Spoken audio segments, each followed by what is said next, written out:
I grew up in Braunschweig, which at the time was in Western Germany, about 30 miles from the border between East and West Germany. And I was born just a few years before the wall officially came up.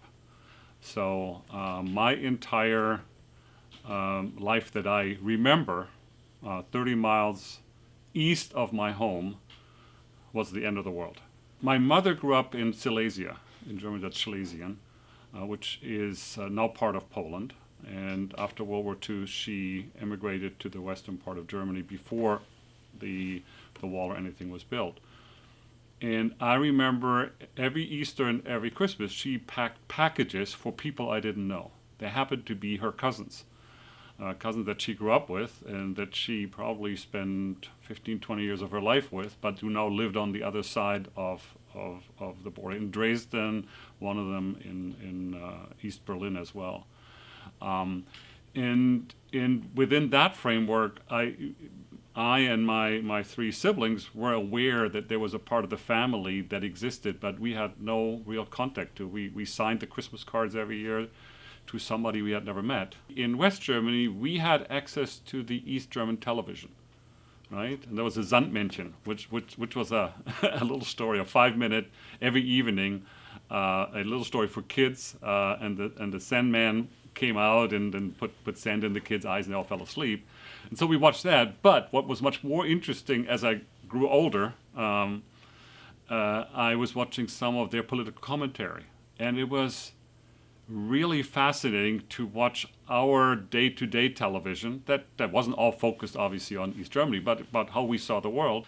And then East Germany had a lot of focus on the Soviet Union and the Eastern Bloc, and we were the class enemy, and it was the same language, but it was a very, very different world. East Germany just celebrated its 40th anniversary as a nation. Hungary were finding refuge in the German embassies in Hungary and all, and it began to concern me significantly.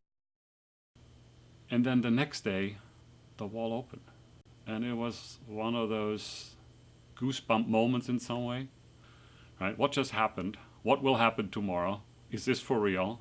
Although I was not on the ground when it happened, but I understood very clearly both the impact of this decision, but it also wasn't really all settled yet. There was a really significant amount of skepticism whether this was for real or it was just something that will let you taste freedom for a day or a week, and then we close it all up again.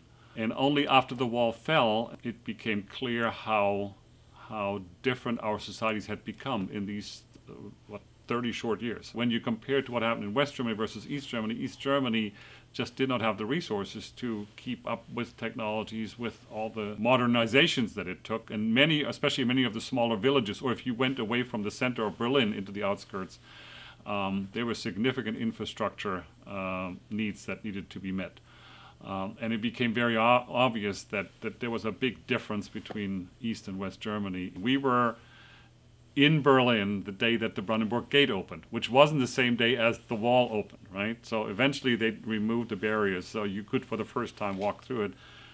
And I had to be one of the Mauerspechte, one of the people that picked at the wall, and I brought it home with me. It's a big symbol of freedom and a big symbol of the nation that I grew up in. When the wall opened, it had real impact and it had a symbolic impact, right? It was within Europe. It was a major remnant and a very visible remnant of the Cold War in many ways.